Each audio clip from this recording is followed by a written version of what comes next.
Here's why I cannot be a Christian as a black man. Whilst watching this video that I'm about to react to, I had an epiphany, a realization. And I realized that to some black people in the Western world, especially those who have abandoned Christianity, their real religion is called the black man. And when I say their real religion, I mean what they really believe in, what the dominant ideology in their lives is, what is their belief system. That's what I mean.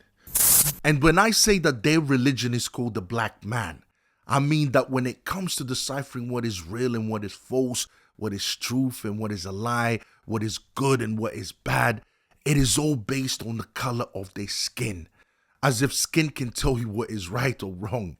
And when I say black people, I don't mean black people from Africa. I'm African. Because black people from Africa don't refer to themselves as black man, as a color. So when I say black people, I mean black people from America, Europe, Canada, Australia. I mean black people from Western countries. That's who I mean. The reason why I say that to a lot of black people in the West, their religion is called the black man, is because they are the only people who identify who they are, what they believe in, and they purpose on earth by the color of their skin. Africans don't call themselves by the color of their skin. Africans don't call themselves black. If you ask an African who they are, they will tell you the country that they are from, the tribe that they are from, and their religious belief. The color of their skin won't even come to their minds. The video you're about to watch is called Why I Cannot Be a Christian as a Black Man. As soon as I saw the title, I asked myself, what does the color of a person's skin have to do with morals? You know, with whether a person is a good person or a bad person, with whether something is right or wrong, with who God is or God isn't, as if the black skin tone is some kind of moral standard. And then it came to me, what if Christianity is the truth, which it is? This means he has abandoned Christianity for his race, for his skin tone. His skin tone was more important than Christianity. And how many black people in the West have abandoned Christianity? A lot so far, isn't it? And for who and for what? For the black man religion. Here's why I cannot be a Christian as a black man. To be a Christian as a black man means that I have to turn the other cheek to the social injustices that directly affect black men. The first reason he gave us to why he could not be a Christian as a black man was that if he was a Christian, he would have to turn the other cheek to the social injustices that directly affect the black man. Excuses. But the first thing I noticed, though, and I want you to pay attention to this, is that he only mentioned social injustices that affect black men and not any other race. That in itself is racist. Second, he thinks because Christ says to us, if someone slaps you on the cheek, turn the other also, that it's impossible for Christians to fight social injustices that directly affect the black man. He clearly doesn't understand what Jesus meant by turn the other cheek, does he? If Christians are not supposed to do nothing when there's social injustice, then why did Jesus say in Luke chapter 4 verse 18, he has sent me to proclaim that captives will be released, that the blind will see, that the oppressed will be set free? And in John chapter 2 verse 15, so he made a whip out of cords and drove all from the temple courts, both sheep and cattle. He scattered the coins of the money changers and overturned their tables. How come Jesus didn't turn the other cheek when he saw that people were using the temple to make money? Instead, he overturned the tables of the money changers and with a whip, he drove them out. How come God in the Old Testament rescued the Jews from slavery in Egypt? How come Jesus told us that the second greatest commandment is to love your neighbor as you love yourself, and also that greater love has no one than this, to lay down one's life for one's friends? How can I say I love my neighbor as I love myself if the good I want for myself, I don't want for my neighbor? Like racism, for example. I don't want no one to be racist to me, but I don't care if they are racist to you. How is that loving your neighbor as you love yourself? Turn the other cheek has to do with forgiving those that do evil to us because none of us are perfect. And one day we might also need forgiveness. It does not mean to not fight against social injustices. Doing nothing about a social injustice goes against Christ's command to love my neighbor like I love myself.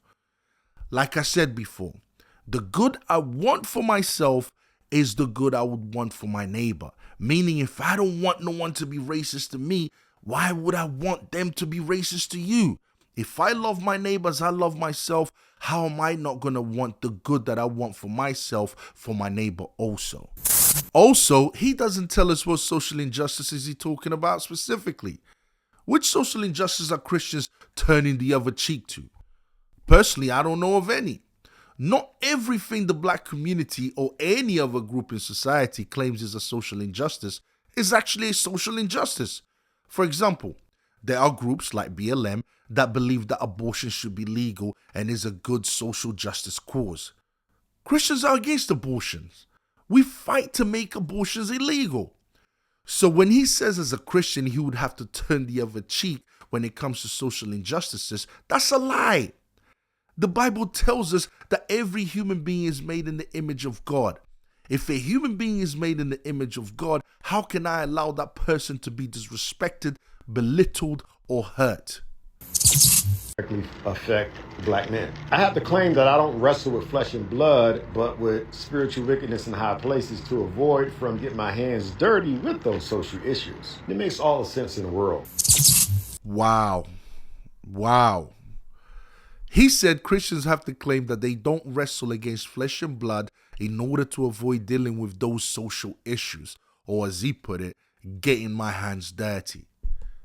Again, he's taking verses out of its proper context, and I think he's doing it deliberately because he wants to justify the religion he truly believes in, which is called the black man religion. So why does the scripture say that we don't wrestle against flesh and blood, but against principalities, against powers, against the rulers of the darkness of this world, against spiritual wickedness in high places?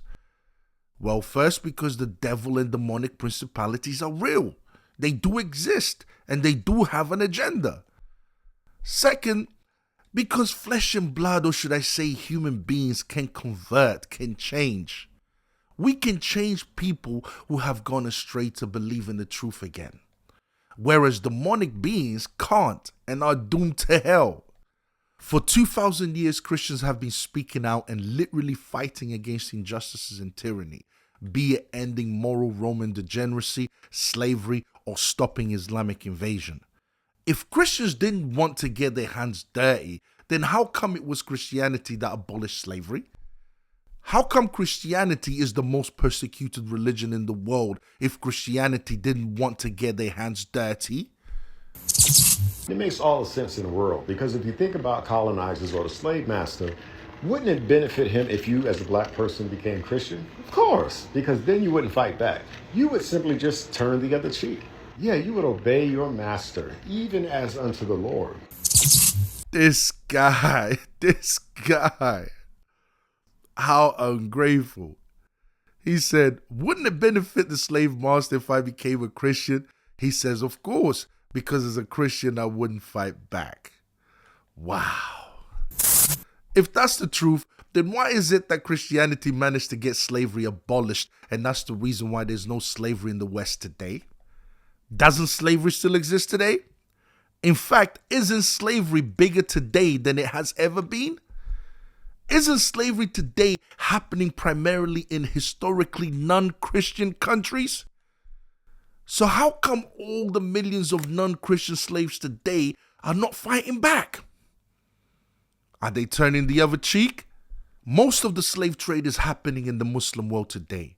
Before Christianity existed, every country, color, race practiced slavery. Christianity wasn't around then. So how come no other ideology before Christianity managed to stop slavery? Why can I be Christian as a black man? It will require me to forget the horror that happened to my people, and also to forget the horrors and injustices that happen to us today. Oh, but here's the kicker. I would have to ignore slavery and the fact that God never showed up. and that God would dare listen to the prayers of our oppressors. At least that's what they told us. And believe it or not, black Christians believe that. Oh, wow. Oh, wow. Wow. Did I just hear that? He said, and I would have to ignore slavery and the fact that God never showed up and that he listened to the prayers of our oppressors. Really? If what he just said doesn't prove that he's a liar, then I don't know what will. He said God never showed up?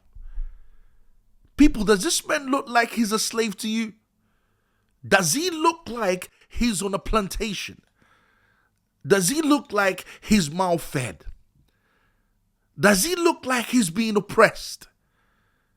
This man is speaking as a free man in America, enjoying a high standard of living that most people in the world can only dream of, not to mention the fact that we have real black slaves in Muslim countries, and he has the nerve to say that God never showed up.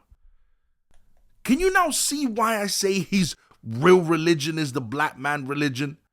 Can you now see why his reasons for why he can't be a Christian is nothing but lies and excuses to hide the fact that the religion he would rather follow is the black man religion? Probably because this religion doesn't hold him accountable to anything, doesn't have a moral standard.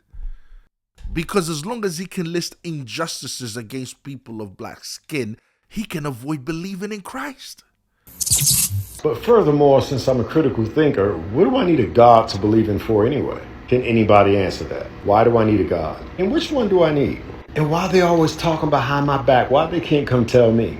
Or nobody else? Because it's nonsense. Why do I need to believe in God anyway? Why do I need a God? There it is. That's the real truth. He's an atheist. He doesn't want to believe in God. It's not that he really cares about slave masters, black people, slavery, and racism. He doesn't care about any of that. When he talks about racism and slavery, he's just using these social injustices as an excuse to justify his atheism. That's it. Here's what's really going on. He doesn't like the fact that God exists because he wants to be God himself.